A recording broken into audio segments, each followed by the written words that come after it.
How does inflation affect your Social Security benefit? Well, here to talk with me about this is Dana Anspach from Sensible Money. Dana, welcome. Hi, Bob. Pleasure to have you here, and it will be a pleasure to have you walk us through this topic, which I know beguiles many people. Yes, it does. Social Security benefits are so complicated, and I get a lot of misunderstanding when I talk to people. I hear a lot of misunderstanding about how inflation affects benefits. And so I thought it might be easiest to start with looking at how your benefits are calculated in the first place. I'm going to share my screen, and the first thing I want to look at is an overview. So when you look at how your Social Security benefits are calculated, it starts with a 4-step formula. The first step is the Social Security office looks at your 35 years of highest earnings. Now, what it actually does is indexes those earnings to inflation. And I'm going to walk you through how that works. That results in something called your average index monthly earnings. Once it's been indexed to inflation, it then ranks your highest 35 years. It then runs those average index monthly earnings through a series of bend points so that Social Security is designed to replace a higher portion of the first, let's call it about $1,000 of earnings, and then a lower portion of the bigger chunk of your earnings. So for example, down here, you see 2022 bend points, where Social Security would replace 90% of the first 1,024 of earnings and 32% of average index monthly earnings that fell in between 1,025 and 6,172. Now these bend points also are indexed to inflation. Then the last step is you run those average index monthly earnings, you run them through these bend points. It creates something called your primary insurance amount. This is the amount that you are estimated to get at your full retirement age. However, there are going to still be cost of living adjustments that are applied to that, and those aren't factored into this formula yet. And you have to apply other factors. So if we look at your primary insurance amount being what you would get at your full retirement age, if you claim before that, there will be a reduction in your benefits. And if you claim after that, there will be an increase in your benefits. And that increase will be further increased based on cost of living adjustments on the inflation factors. Does that general overview make sense? Yeah, so far so good. No questions. Okay. Then we are going to switch over to the actual Social Security website. So they have a lot of information on how this works. The first page we're looking at is the National Average Wage Index. And so if we scroll down, they will explain to you exactly how this is calculated. And you can go back to 1951 and see their National Average Wage Indexing series. Now, for those people who really want to dig into the details, you can read these 2 paragraphs for how the formula works, and you can click on this Wage Data tab, and it will take you over to the actual calculation and the percentage increase in these national average wages each year. So here we're starting in 1984, and we can go down, if we go all the way down to 2021, we can see that the national average wages increased 8.89% that year. Now, they also walk you through these examples, which I think are excellent. And so here they're illustrating case A and case B. Now, case A is somebody born in 1961. They are retiring at age 62. Case B is someone a little bit older, not much, born in 1957 and retiring at their normal full retirement age. And in each case, they're assuming the worker had Social Security eligible earnings from 1983 through 2022. So if we look at this, what we see is that person A earned $14,249 in nominal dollars in 1983. After applying the indexing factor, when it was indexed up to 2022 levels, that was equivalent to $56,639. we can see that person B earned $35,000 in 1983, and after applying the index factor, that was equivalent to $117,886 in 2022. So, assuming this was the highest 35 years of earnings, those years get totaled and they get divided by the number of months. And so for person A, we get this average index monthly earnings of $5,052. And for person B, we get $10,503. Now, these numbers get run through what are called bend points. And so Social Security goes on and continues this exact same example. So here we see case A. We see these 5,052 of average index monthly earnings. And the bend points now for someone retiring in 2023 are 1,115. And so that first 1,115 of earnings, you see it multiplied by 0.9. So the formula is designed to replace 90% of that first bend point. The second bend point goes up to 6,721. And so you see Social Security replacing 32% of the earnings that fall between the first and second bend point. So person A has a what's called primary insurance amount of $2,263. And that's the final number. Person B, we see the same formula. Now, their bend points are different. Why is that? Well, the bend points are based on the year a person attains age 62. And so in this case, I believe this was the 2021 year bend points that are being used. And so again, we see 90% of the first bend point, 32% of the next bend point, and then there's 15% of one additional bend point that's applying in this case. And so we get this primary insurance amount of $3,061. Now, here we're seeing because worker A is eligible in 2023 and also retires in 2023, there are no applicable cost of living adjustments. And so person A is going to get $2,263. But what about person B? They are now already full retirement age. And so here we see that person B is going to get additional cost of living adjustments applied for the years 2019 through 2022. And so instead of getting $3,061 at their age, full retirement age, they're actually going to get $3,627. Now, here's why I think this is important. If you were to look at your Social Security statement and you were 62, for example, and we'll look at a sample Social Security statement.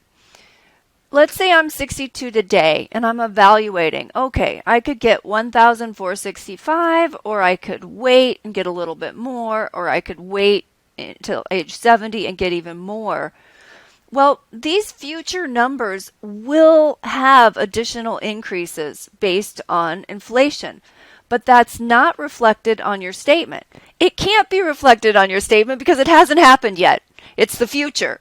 And so what I see people doing is they will take these numbers and run their own calculation on a yellow pad or in Excel, and they will be underestimating the benefits that they're actually going to get in the future. And that is concerning. I think some people are making an suboptimal decision about when to claim by doing their own calculations, by simply going off these numbers on their statement. If we look at the actual history of Social Security cost of living adjustments, that is also on the website, and this will apply once you are starting benefits. So we can see here in the years 2009 all the way up really to about 2020, inflation was very tame, and there were many years where there was zero increase in the cost of living adjustments for people receiving benefits. Now, here in 2021 and 2022, obviously we see those benefit increases becoming much more significant. Let's look at how this plays out. Another page of the Social Security website shows you Somebody retiring at 62 versus the various later ages that they could begin benefits. I shouldn't say retiring, because just because you retire at 62 doesn't mean you have to start benefits at 62. And if we go down here to the year 2000, this column is their average index monthly earnings. And then the next column is they started at 62, they'd get 1,248. Well, because of inflation today in 2023, they would be getting 2,221. But if they had waited, we come over here, would start at age 70 getting 1,752. Today, they would be getting 3,120. Now, the difference here in this age 62 claiming is $973 a month. The difference here between these two numbers is $1,368 per month. And so when you are delaying benefits, you're going to get the same percentage increase each year once you're already claiming. But if you waited until a later date, obviously that percentage is of a higher starting number. So for maximum inflation protection, starting later gives you obviously a higher dollar increase each and every year. All right, Bob, is that all clear as mud? Clear as mud, and I even hate to ask you questions that take us back into the weeds, but given that Social Security is using two different indexes to calculate your benefit, one the National Wage Index and then CPI for the other, are there dramatic differences between these two from your perspective? And Well, it's kind of interesting. So if we look here at the cost of living adjustments that apply once you are age 62, those are applying to what's called your primary insurance amount, and they're applying once you are actually receiving benefits, we can again see that there were these years where we had many zeros and pretty tame increases. If we go here to the wage index series and we look at those same numbers, 2008, 2009, well, here we are seeing increases, much more substantial increases than we saw in the COLA, but we also see a negative year in 2009. Now, once you're collecting benefits, they're not going to go backwards, so there's not a negative COLA. It can be zero, but it won't take benefits away from you. And so, yeah, I think there are some substantial differences.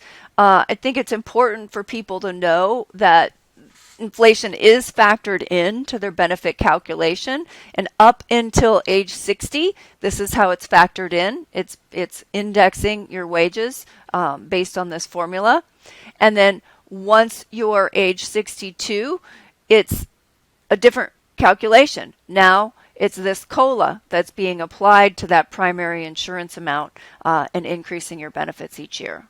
right. And then on one of the pages, Danny, you showed the factor differences between case A and case B. That is here, case A and case B, and we got to the average index monthly earnings, and then I think you're referring to this page. Scroll down just a bit on the previous page at in the first row, or maybe it's on this page. Scroll up to the first row. Yep. The indexing factor difference. Yes, so this is based on the year you turn 60. And so that's an excellent point. You might think, well, why are there different numbers here? Because this factor is determined based on the year you reach the age of 60, generally 2 years before your age of eligibility. So assuming your age of eligibility is 62, it would be 60. The reason they state it that way is, let's say you had someone that didn't earn enough most of their life to qualify for Social Security. Their first age of eligibility might be 63 or 64, but for most people, it's going to be age 60. If you could jump now again to the Social Security statement, the number there, though understated, also is a gross number and not reflective of potentially Part B premiums, WEP and GPO, and certainly not the possibility of being taxed at 85%. Yes, excellent point. So one One factor is you mentioned WEP, the Windfall Elimination Provision, or GPO, the Government Pension Offset. So if you or a spouse worked for an employer where you had wages and did not pay into Social Security, there could be a reduction in either your own benefits or if your benefits based on a spouse's, there could be a reduction in those benefits. And that reduction is not reflected here. And so many people who had worked for a past employer and didn't have Social Security wages withheld during that employment period or worked overseas are thinking they're going to get what they see on their statement and then surprised when this other reduction applies. And so you would know by going on to the Social Security website, creating your My Social Security account. You can create an account. You'll typically need your cell phone available for authentication, and it will give you your full earnings history. Now, the new Social Security statements don't give you your full earnings history. They are, averaging together these past decades and only giving you the year-by-year numbers for recent history. But when you create your own account, you can actually download your full earnings history. And if you had years where earnings tax for Social Security were 0, but it would still showing earnings, and you would see a 0 column, but you obviously would know you had earnings that year. Those would be years where perhaps you worked for an employer and didn't pay into Social Security. It would usually be a government entity that you worked for. And so then you would need to dig deeper to see if GPO or WEP applied to you. You also mentioned taxation. So up to 85% of your benefits are subject to income taxes, and that's a whole other formula that we're not going to get into today. Some people who have very little earnings other than Social Security will not pay income taxes on their benefits at all, and other people, generally, people who have 50, 60, 70,000 or more of other income in addition to Social Security are going to pay taxes on 85% of their benefits. If you are already on Medicare, you will also see your Medicare Part B premiums deducted from your Social Security benefits.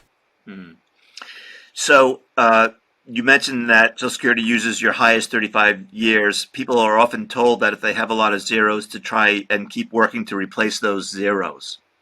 Yes, I would agree with that. So if you were out of the workforce for many years, if you were, women raising children, for example, then getting extra years of earnings in and filling up those highest 35 years can be important. The other factor to know is these estimates that you're seeing here, and it will tell you this, that they are based. Let's look at it right here. These personalized estimates are based on your earnings to date and assume you continue to earn, and usually it's going to take your last year of earnings until the start of your benefits. So let's say I'm 62 and I'm looking at this number and I'm thinking, well, even if I retire now, do I want to wait and start benefits till 70? Well, it's going to assume you continue to earn, and that is factored into this benefit calculation, but the cost of living adjustment is not factored into this benefit calculation. And this is why we use software when we do these projections. There is a free calculator you can use. It's called Open Social Security, and it's by Mike Piper, Piper, that you can do your own calculations. I do recommend that over trying to do them in an Excel spreadsheet. But it's important to get that right. So if you're trying to decide, well, I might leave the workforce early, but I might delay the start of my benefits, we actually go in and put each year's of earnings in, and then let's say, the last 4 years, we might put zeros, stating that this person won't be earning anymore, but we still want to let their benefits delay so that we're accumulating what are called delayed retirement credits, and we will automatically factor in future cost of living adjustments. Right. It sounds complicated because the other calculation you need to input would be the bend points. Yes, if you're trying to do it yourself, then you also have to factor in these bend points, and you have to use the year that you turn 62. Those are the bend points that you use. Now, Social Security does provide the whole history of bend points on their website, so you can go back and look those all up. But software is great. You don't have to do your own calculations. I know there's people out there that love it. The engineers out there, they love to make their own spreadsheets, but there's so much that you could get wrong wrong. And there's some great tools out there that you can go online, and there's some tools available for a fee that are great. Also, Maximize My Social Security by Larry Kutlikoff is an excellent tool. And so there's great tools out there that you can use and put these numbers in, and know that you're not going to be missing any of these important factors. Yeah. So we've talked a lot about people perhaps who are W-2 wage earners, and maybe their income is rising modestly according to the wage index. What about self-employed people where their wages may be, rising and falling dramatically? How do you go about handling that for estimating benefits? Well, the calculation ultimately is the same, right? So if we go back here to, their earnings history, in these cases that they showed us, these samples, it's kind of nice. These people make a little more money each and every year, right? Even in nominal terms. Now, I don't know about you, Bob, but that's not how my earnings history has been. That's my history.